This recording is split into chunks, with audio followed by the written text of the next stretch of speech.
Welcome to our YouTube channel winners academy. ધોરણ 11ના કેમેસ્ટ્રીના પહેલા ચેપ્ટરના આ ત્રીજા વિડીયોની અંદર ટોપિક આગળ જોતા પહેલો અને બીજો વિડીયો ખૂબ જ સરસ રીતે જોયેલો હોવો ફરજિયાત છે. આજે હું તમને એક એવો ટોપિક ભણાવીશ કે જે 9મા 10માની અંદર મોટાભાગના વિદ્યાર્થીઓને અઘરો પડતો હોય છે. અલગ અલગ સંયોજનોના અણુસૂત્રો યાદ રાખવા. થાય છે કેવું, અલગ અલગ ચેપ્ટરમાં અલગ અલગ સંયોજનો આવે એટલે દરેક સંયોજનને આપણે એ વખતે તો યાદ રાખીએ, પણ જ્યારે બધા જ ચેપ્ટર ભેગા થઈને જ્યારે પેપર પૂછાય ને ત્યારે પેપરમાં આપણને એ સંયોજનનું સૂત્ર મે બી કોઈક વાર ભૂલ થઈ જતી હોય છે. તો બાળકો, તમને જે પ્રોબ્લેમ છે એનું સોલ્યુશન અહીંયા છે. બધા જ જે સંયોજનો 11મા અને 12મામાં કામના છે, મેઇન સંયોજનો, તેનું એક લિસ્ટ આપણે બનાવી લઈએ, કાગળ પર એને લખી લઈએ અને ઘરે આપણે એને ચીપકાઈ દઈએ દિવાલ પર, અને એને દિવસમાં 1 વાર 2 વાર જોયા કરીએ. એ ટોપિક ભણાવતા પહેલાં હું તમને અમુક સૂચનાઓ આપવા માંગીશ. પહેલી સૂચના એ છે બાળકો કે કેમેસ્ટ્રી શબ્દોની માયાજાળ છે. કેવી? કે જેમ કે નાઇટ્રાઇડ એટલે N-3, નાઇટ્રાઇટ NO2-1 અને નાઇટ્રેટ એટલે NO3-1. એક જ સરખા દેખાતા શબ્દો થોડા બદલાય. નાઇટ્રાઇટ તો એનું સૂત્ર બદલાઈ જાય. N-3, Nની ઉપર -3 તો નાઇટ્રાઇડ, પણ N3-1 તો એઝાઇડ. તો આ દરેક વસ્તુ ખૂબ જ એકબીજા સાથે મિક્સ થઈ જાય તેવી છે, અને આવી ઘણી બધી વસ્તુઓ છે. આ તો એક એક્ઝામ્પલ છે ખાલી. તો આગળના ભવિષ્યમાં આ બધી વસ્તુમાં પ્રોબ્લેમ ન થાય એટલે આ વિડીયો કમ્પલસરી જુઓ, ફરજિયાત છે. બીજી વસ્તુ, JEE, નીટ અને ગુજસેટ તમારા અલગ અલગ A કે B ગ્રુપ પ્રમાણે તમારે અલગ અલગ પરીક્ષાઓ આપવાની આવશે. જેમ કે મેથેમેટિક્સ ગ્રુપ જેને રાખ્યું છે તેને JEE અને ગુજસેટ આપવાની આવશે 12મા પછી. જેને B ગ્રુપ રાખ્યું છે તેને નીટ અને ફાર્મસી માટે ગુજસેટ આપવાની આવશે. આ પરીક્ષાઓમાં કેમેસ્ટ્રીના કેટલા પ્રશ્નો પૂછાય? JEEમાં 30, નીટમાં 45 અને ગુજસેટમાં 40. તો આ ક્વેશ્ચન્સ તમારે જો કરવા હોય એના માટે શું કરવાનું? પહેલાં તો અમે તમને જે બી ભણાવીએ છીએ અને બહુ જ સારી રીતે, તમને નથી ખબર, તમે આ પરીક્ષા પહેલી વાર આપવાના છો, કેમ પણ અમારી નીચેથી હજારો વિદ્યાર્થીઓએ આ પરીક્ષા આપી ચૂકેલા છે.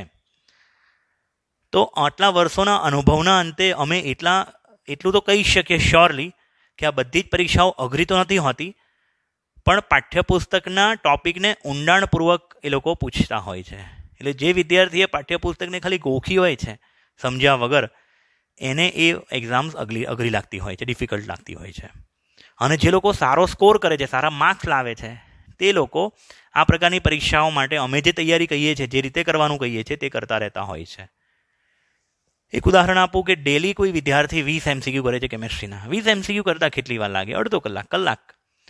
ડેલી 20 MCQ અગર કોઈ વિદ્યાર્થી કરે છે અને 600 દિવસ સુધી, 600 દિવસ કયા?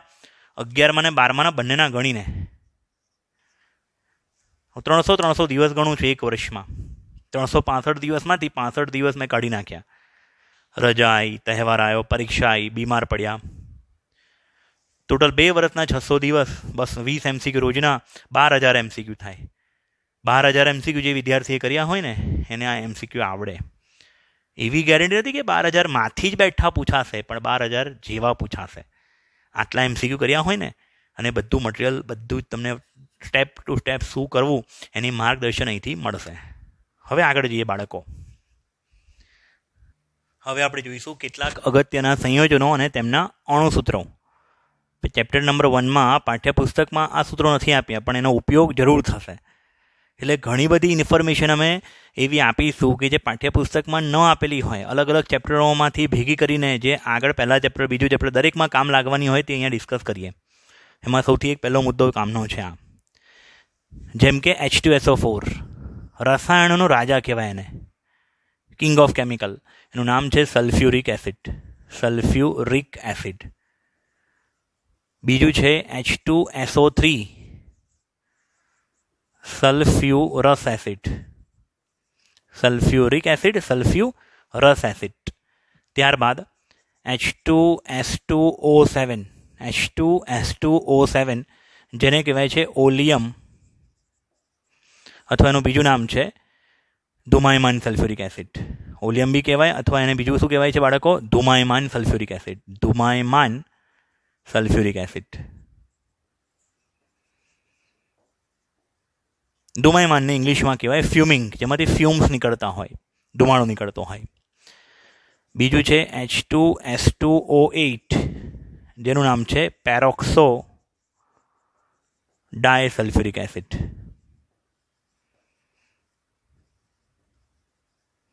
જેને બીજી ભાષામાં કહીએ છીએ માર્શલ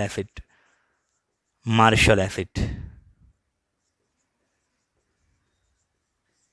બીજું છે H2SO5, જેને કહી શકાય છે આપણે પેરોક્સો મોનોસલ્ફ્યુરિક એસિડ.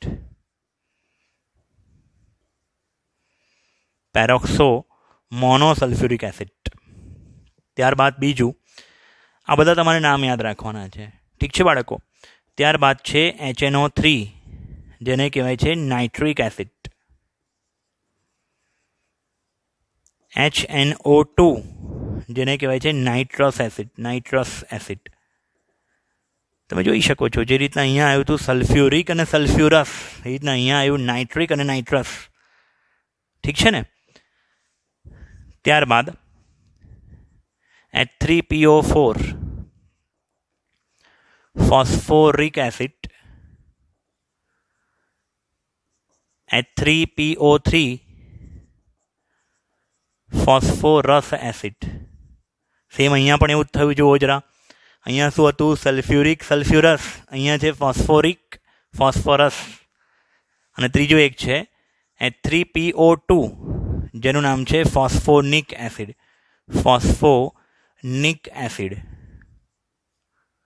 અથવા બીજું નામ બી છે એનું હાઇપોફોસ્ફરસ એસિડ. આ હાઇપો શબ્દનો મિનિંગ થાય છે ઓછા. શું ઓછું છે આની અંદર? ફોસ્ફરસ એસિડ કરતાં ઓક્સિજન ઓછો છે. અહીંયા 3 છે ઓક્સિજન, અહીંયા 2, એટલે હાઇપો એટલે ઓછું. બરાબર છે. ત્યારબાદ બીજા ઘણા બધા છે, જેમ કે H2S, તો hydrogen sulphide, HCN hydrogen cyanide.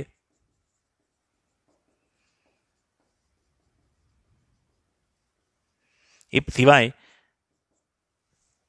આ બધા તમારે યાદ રાખવાના છે, ઠીક છે ને બેટા બાળકો. ત્યારબાદ તમે HCl, HFને કહેવાય હાઇડ્રોજન ફ્લોરાઇડ. HClને કહેવાય હાઇડ્રોજન ક્લોરાઇડ. એ રીતે HBr હોય તો હાઇડ્રોજન બ્રોમાઇડ, HI હોય તો હાઇડ્રોજન આયોડાઇડ. આ લોકોના જલીય દ્રાવણને, HClના જલીય દ્રાવણને, HFના જલીય દ્રાવણને એને એસિડ કહેવાય. જેમ કે HFને પાણીમાં ઓગાળીએ તો એ થઈ જાય છે હાઇડ્રોફ્લોરિક એસિડ. HClને કહેવાય hydrochloric acid. HBr hydrobromic acid, HI hydroiodic acid. એ સિવાય બી ઘણા બધા સંયોજનો છે, જોઈએ આગળ. ત્યારબાદ બીજા સંયોજનો જોઈએ આપણે. HCOOH, જેને કહેવાય છે મિથેનોઇક એસિડ, અથવા બીજું નામ બી છે એનું ફોર્મિક એસિડ. યાદ રાખજો, આ બ્રેકેટમાં જે નામ લખ્યું છે ને એનું સામાન્ય નામ. સાદી ભાષામાં કહીએ તો કોઈ વ્યક્તિના 2 નામ હોય, હુલામણું નામ હોય, પેટ નેમ, રીતના આ એનું પેટ નેમ છે, સામાન્ય નામ, પ્રચલિત નામ. Formic acid, methanoic acid. બીજું છે CH3COOH, ઇથેનોઇક એસિડ અથવા એસિટિક એસિડ, ઠીક છે. ત્યારબાદ H2C2O4, ઇથેન ડાયોઇક એસિડ, અથવા બીજું નામ છે એનું ઓક્ઝેલિક એસિડ.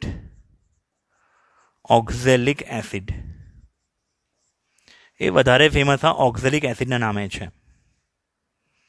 ત્યારબાદ C6H5OH, જેને કહેવાય છે ફિનોલ.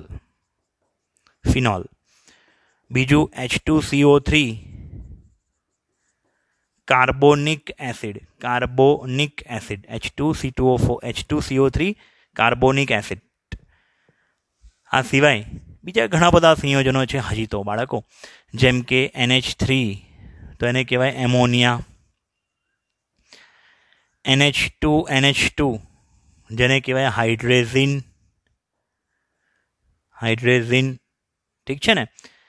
પછી NH2CONH2, તો આ છે યુરિયા. NH2CONH2 ને શું કહેવાય બાળકો? યુરિયા. પછી C6H12O6, જેના બે નામ છે, ગ્લુકોઝ. અથવા આ જ સૂત્ર C6H12O6 ધરાવતો ફ્રુક્ટોઝ બી છે, જેને તમે દ્રાક્ષ શર્કરા પણ કહી શકો છો. દ્રાક્ષ શર્કરા, ગ્રેપ્સ સુગર. C12H22O11, C12H22O11, જેને સુક્રોઝ, અથવા તમે ડે ટુ ડે લાઈફમાં ખાંડ જે ખાઓ છો રૂટીન જિંદગીમાં, તે ખાંડ. ત્યારબાદ આટલા બધા જે સંયોજનો જોયા, ઘણા બધા સંયોજનો જોયા, બરાબર ને. બીજા H2O2, હાઇડ્રોજન પેરોક્સાઇડ.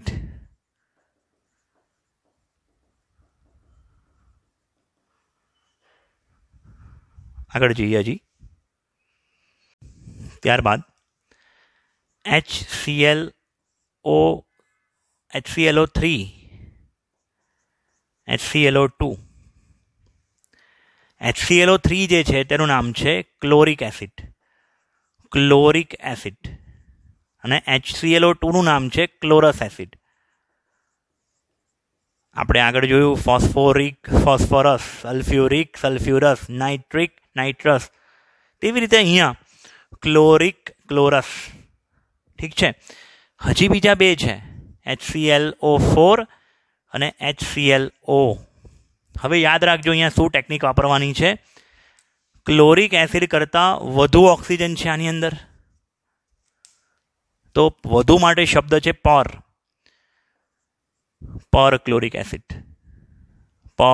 ક્લોરિક એસિડ. અને ક્લોરસ એસિડ કરતાં ઓછો ઓક્સિજન છે HClOમાં, તો એનું નામ છે હાઇપોક્લોરસ એસિડ. ક્લોરસ એસિડ કરતાં એક ઓક્સિજન ઓછો HClOમાં, અને HClO નામ છે હાઇપોક્લોરસ એસિડ. હાઇપોક્લોરસ એસિડ. ઠીક છે બાળકો. એવી જ રીતના અગર અહીંયા HiO4 હોત તો નામ થાત પર આયોડિક એસિડ. HiO3 હોત તો આયોડિક એસિડ. HiO2 હોત તો આયોડસ એસિડ. HiO હોત તો હાઇપોઆયોડસ એસિડ. ઠીક છે. એ સિવાય બી ઘણા બધા સંયોજનો છે જે તમારે યાદ રાખવાના છે રૂટીન જિંદગીમાં. હવે અમુક એવા સંયોજનો છે કે જે તમે બનાવી શકશો. શેના પરથી? અત્યાર સુધી નામો ભણ્યા ને તેના પરથી બનાવી શકશો. તમારે અમુક કેટલાક આયનો યાદ રાખવા પડશે. પોલી એટમિક એટલે કે બહુપરમાણવીય.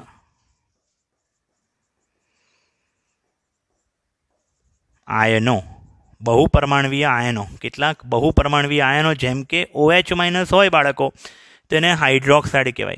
હાઇડ્રોક્સાઇડ. OH- ને શું કહેવાય? હાઇડ્રોક્સાઇડ. Cn- ને કહેવાય સાયનાઇડ. ઠીક છે. એ રીતે Nc- હોય, Nc- તો એને કહેવાય આઇસોસાયનાઇડ.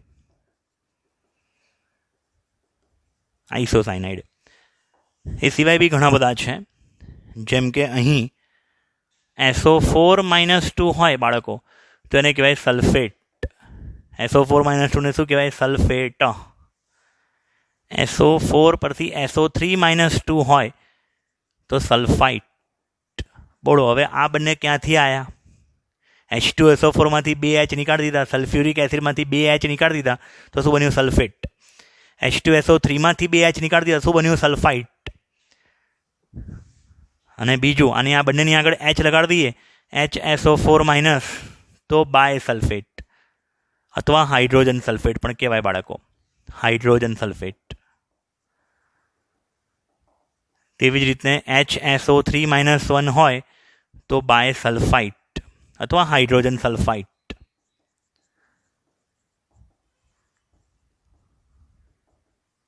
તેવી જ રીતના H3PO4 હતું, બરાબર. H3PO4 માંથી 3 હાઇડ્રોજન નીકાળી દીધા, તો બને છે PO4- ફોસ્ફેટ. એ રીતના જ PO3-2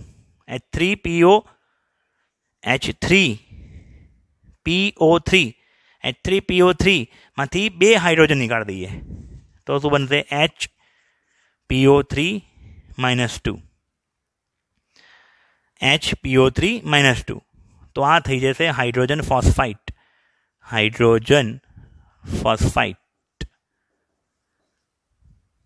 બરાબર છે. એ રીતે HNO3 નાઇટ્રિક એસિડમાંથી H નીકાળી દઈએ તો NO3-1 નાઇટ્રેટ, NO2-1 એને નાઇટ્રો પણ કહી શકાય અથવા નાઇટ્રાઇટ. હવે ક્યારે નાઇટ્રો કહેવાય અને ક્યારે નાઇટ્રાઇટ કહેવાય એ પછી આપણે આગળ જોઈશું, એના વિશે ચિંતા ના કરશો. હજી બીજા આગળ જોઈએ આપણે, ઘણા બધા છે બાળકો. હજી પોલીએટોમિક આયન્સની અંદર જેમ કે CH3COOH હતું તો એસિડિક એસિડ કહેતા હતા. બરાબર. હવે એમાંથી એક H નીકાળી દીધો, નેગેટિવ આયન બની ગયો તો આને કહેવાય એસિટેટ.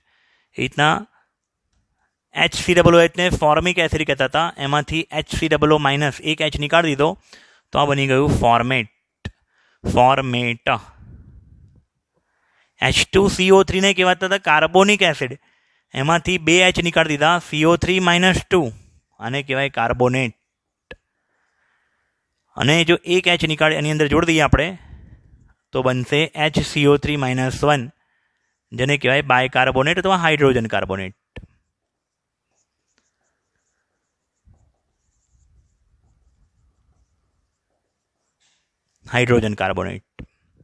બીજું, એમોનિયાની અંદર એક H એડ કરી દઈએ, NH4+1, આ આયનને કહેવાય છે એમોનિયમ. NH3 ને આપણે શું કીધેલું? એમોનિયા. NH3 શું હતો? એમોનિયા. એમોનિયામાંથી જે બન્યું એને કહેવાય છે એમોનિયમ. એ રીતે PH3 એને કહેવાય છે ફોસ્ફીન અને PH4+1 ને કહેવાય ફોસ્ફિનિયમ. ત્યારબાદ અહીંયા જે તમે ભણ્યા એ બધા નેગેટિવ આયન્સ છે, રાઈટ? પોઝિટિવ આયન્સ, આ 2 પોઝિટિવ આયન્સ ભણ્યા. ઠીક છે. કેટલાક એવા છે કે જે એક પરમાણવીય આયનો પણ છે. એક પરમાણવીય આયનો, મોનોએટમિક આયન્સ, જેમ કે ઓક્સિજન-2 હોય તો એને ઓક્સાઇડ કહેવાય, ઓક્સાઇડ. S-2 હોય તો સલ્ફાઇડ. N-3 છે તો નાઇટ્રાઇડ.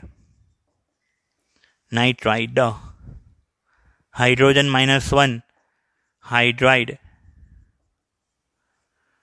હા, બીજી એક વસ્તુ અહીંયા યાદ રાખવાની છે, O2-2. O2 એટલે 2 પરમાણુ થાય ને, એટલે બહુ પરમાણુમાં લેવો પડે.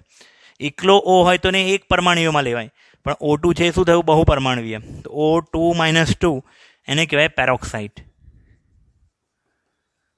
ઠીક છે. O2-1 એને કહેવાય સુપર ઓક્સાઇડ.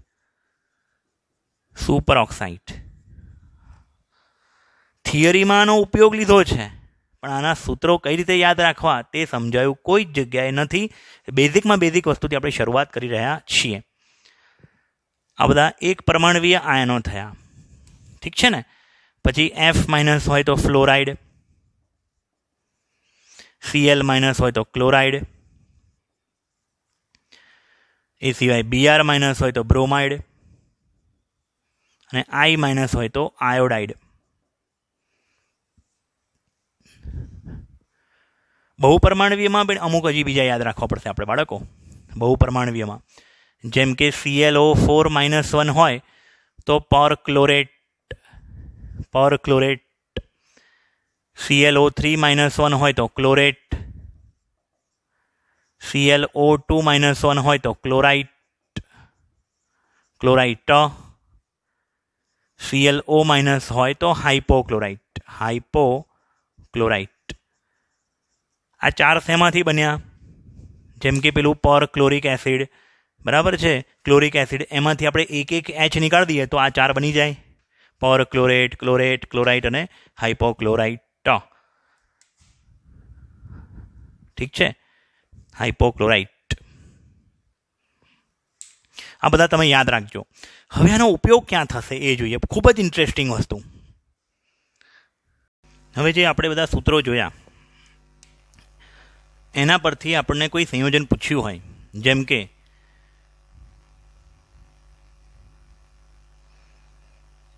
કેલ્શિયમ સલ્ફેટ, તો એનું સૂત્ર તમે કઈ રીતે બનાવશો? નામ પૂછ્યું છે, સૂત્ર કઈ રીતના બનાવશો? તો પહેલાં એ ખબર હોવી જોઈએ કે કેલ્શિયમ કયા વિભાગ, કયા સમૂહની ધાતુ છે. અમુક ધાતુઓના વીજભાર ફિક્સ છે, જેમ કે સમૂહ નંબર 1 એની ધાતુઓ પોતાના સંયોજનમાં +1 સ્વરૂપે હોય. સમૂહ નંબર 2 ની ધાતુઓ એમના પોતાના સંયોજનમાં +2 સ્વરૂપે હોય. સમૂહ નંબર 1 આવર્ત કોષ્ટકની અંદર કોણ કોણ છે? સમૂહ નંબર 1માં lithium, sodium, potassium, rubidium, caesium અને francium. Lithium, sodium, potassium,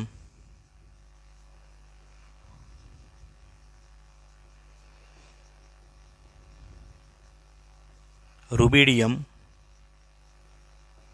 caesium, francium. આ ધાતુઓ પોતાના સંયોજનોમાં +1 સ્વરૂપે હોય છે. યાદ રાખવાનું. આ સમૂહ 1ને યાદ રાખવા માટે તમે એવું યાદ રાખી નાખો છો કે લીના કરીને કોઈ છોકરી છે, લીના કી આરબી, એની રબડીની દુકાન છે, ધારો કે રબડી સ્વીટ, લીના કી રબડી, સબકો ફ્રી. અથવા 10 વાર ભૂલી જાઓ lithium, sodium, potassium, rubidium, caesium, francium, તો યાદ રહી જશે. પછી સમૂહ નંબર 2ની ધાતુ છે beryllium, magnesium, calcium, strontium, barium અને રેડિયમ. આ ધાતુઓ માટે શું નામ બોલ્યો હું? બેરેલિયમ, મેગ્નેશિયમ, કેલ્શિયમ,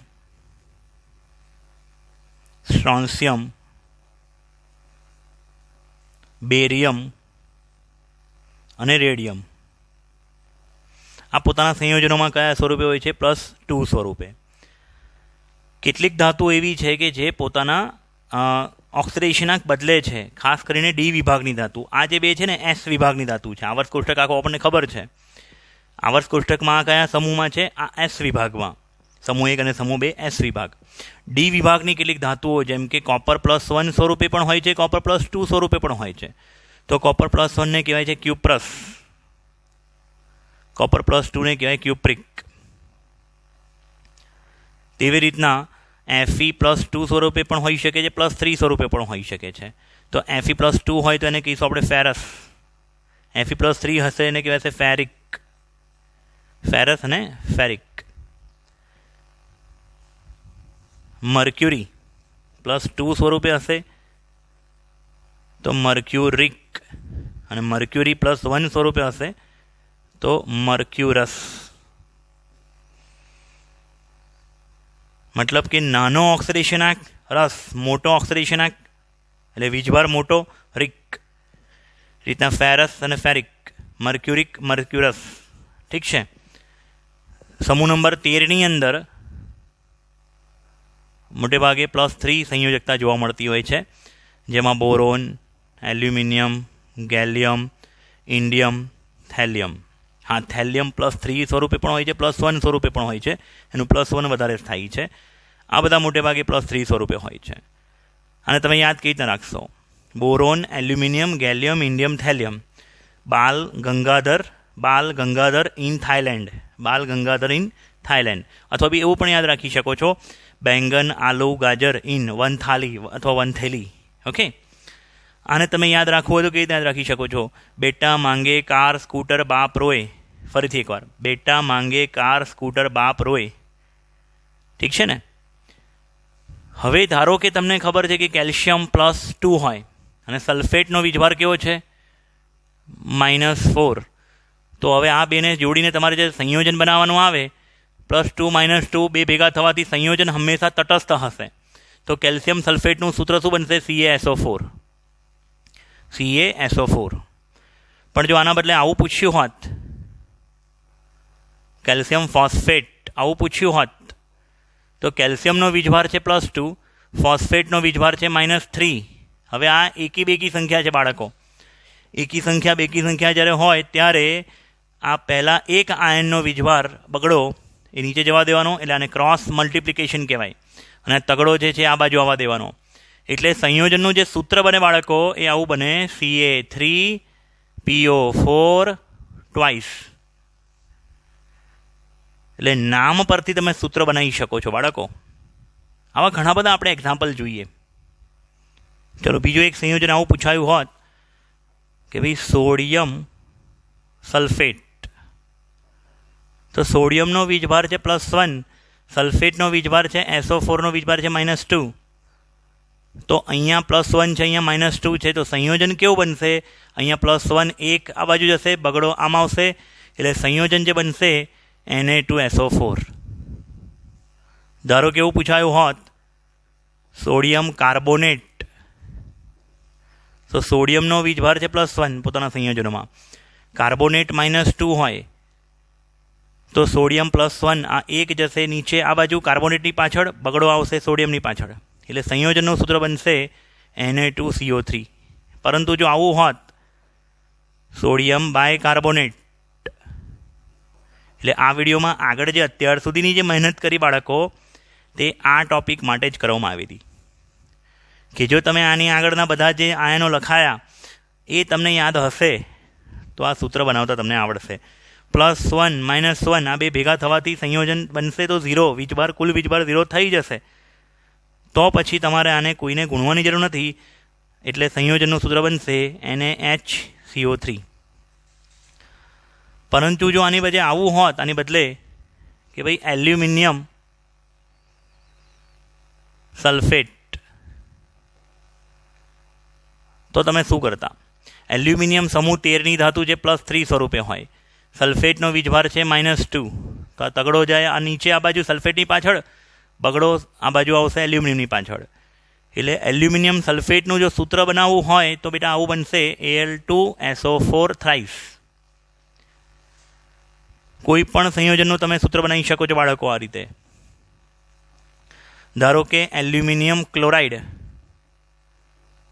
તો એલ્યુમિનિયમનો વીજભાર છે +3, Clનો વીજભાર છે -1, તો આ ત્રગડો જશે આ બાજુ, આ -1 આપણે કિંમતને ધ્યાનમાં લેવાની છે, સમજો. નિશાનીને જોડ દો, ઋણ નિશાનીને. કિંમત કેટલી છે? 1, તો 1 આવશે અહીંયા. એટલે એલ્યુમિનિયમ 1 વખત, ક્લોરીન 3 વખત, એટલે બનશે AlCl3 એલ્યુમિનિયમ ક્લોરાઇડ. ધારો કે આવું પૂછાયું હોત ફેરસ સાયનાઇડ, તો શું બનાવશો તમે? Ferric cyanide. ફેરસ એટલે Fe+2, Cn સાયનાઇડ એટલે Cn-1. હવે આ +2 ને તમારે ન્યુટ્રલ કરી દેવું, એટલે 0 કરી દેવું હોય તો -2 જોઈએ, એટલે -1 વાળા આયનો કેટલી વાર લેવા પડશે? 2 વખત. અથવા તમે ક્રોસ મલ્ટિપ્લિકેશન કરીને પણ કરી શકો છો. આ એક આ બાજુ આવશે, બગડો પેલી બાજુ જાય, એટલે સંયોજન બનશે FeCN ટ્વાઇસ. અહીંયા પણ આ ત્રગડો જે છે આ બાજુ જશે Cnની પાછળ, એક જે છે આ બાજુ આવશે, તો સંયોજનનું સૂત્ર બનશે FeCN થ્રાઇસ. તમે ઘણા બધા સંયોજનોના સૂત્રો તમે યાદ રાખી શકો છો આ મેથડથી. ઠીક છે, ચલો હવે એ રીતે આપણે કરીએ, જોઈએ, પ્રેક્ટિસ કરીએ. Aluminium oxide, aluminium +3 oxygen -2 oxide, તો પછી ક્રોસ મલ્ટિપ્લિકેશન થાય, સંયોજનનું સૂત્ર થાય Al2O3. ઠીક છે. પણ આવું પૂછાયું હોય બાળકો કેલ્શિયમ ઓક્સાઇડ, તો તમે શું કરશો? કેલ્શિયમ +2 O -2, +2 અને -2 નો સરવાળો કરવાથી શું થઈ જશે? 0. એટલે આ બેમાંથી એકોઈને ગુણવાની જરૂર નથી, સીધું સૂત્ર બનશે CaO કેલ્શિયમ ઓક્સાઇડ. એ રીતે તમને પૂછાયું હોય ધારો કે સોડિયમ ઓક્સાઇડ, તો સોડિયમ +1 ઓક્સિજન -2, એક પાછળ ઓની પાછળ જશે, 2 જે છે એ સોડિયમની આગળ પાછળ લાગશે, એટલે અહીંયા સૂત્ર બનશે Na2O. આવા ઘણા બધા તમે કરી શકો છો. જેમ કે બેરિયમ હાઇડ્રોક્સાઇડ પૂછાયું હોય બાળકો. બેરિયમ છે +2 વિભાગ સમૂહ 2ની ધાતુ છે, બેરિયમ +2, અને હાઇડ્રોક્સાઇડનો વીજભાર છે OH-1. એટલે અહીંયા સૂત્ર કેવું બનશે બાળકો? BaOH twice. બરાબર ને? ધારો કે પૂછાયું હોત એલ્યુમિનિયમ હાઇડ્રોક્સાઇડ તો AlOH થ્રાઇસ, સોડિયમ હાઇડ્રોક્સાઇડ.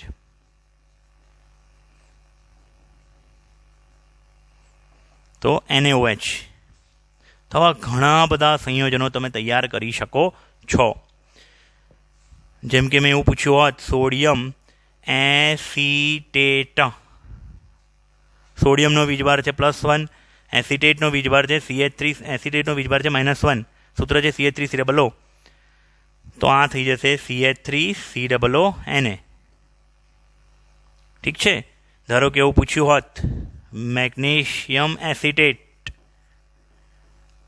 તો મેગ્નેશિયમ સમૂહ 2ની ધાતુ એ પોતાના સંયોજનોમાં +2 સ્વરૂપે હોય.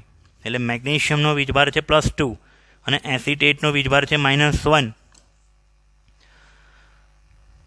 તો -1 વાળા કેટલા આયનો જોઈશે મારે? 2. તો -2 થશે અને +2 સાથે જોડાશે તો બેલેન્સ થઈ જશે, 0 થઈ જશે. ઠીક છે ને? એટલે અહીંયા સૂત્ર થશે આ રીતના CH3COO ટ્વાઇસ Mg. અહીંયા મેં લીટી એટલા માટે દોરી કે આની ઉપરના જેટલા બી સંયોજનો જોયા ને એ બધામાં આપણે ધન આયનને આગળ લખતા હતા. જુઓ તમે, ધન આયન જે છે ને આગળ લખીએ છીએ, ઋણ આયનને પાછળ. ખાલી આ સંયોજનો ઓર્ગેનિક કમ્પાઉન્ડ્સની અંદર એવું હોય ઘણીવાર, આ બધા કાર્બનિક સંયોજનો છે આ બે, તો એમાં એવું હશે કે જે કાર્બનિક સંયોજનનો મેઇન ભાગ હશે તે આગળ હશે અને ધન આયનને એટલે ધાતુને પાછળ રાખી. બાકી મોટા ભાગમાં તમે જુઓ તો ધન આયન ક્યાં છે? આગળ. ઘણા બધા આવા સંયોજનો છે બાળકો. ધારો કે તમને પૂછાયું ફેરસ ઓક્સાઇડ,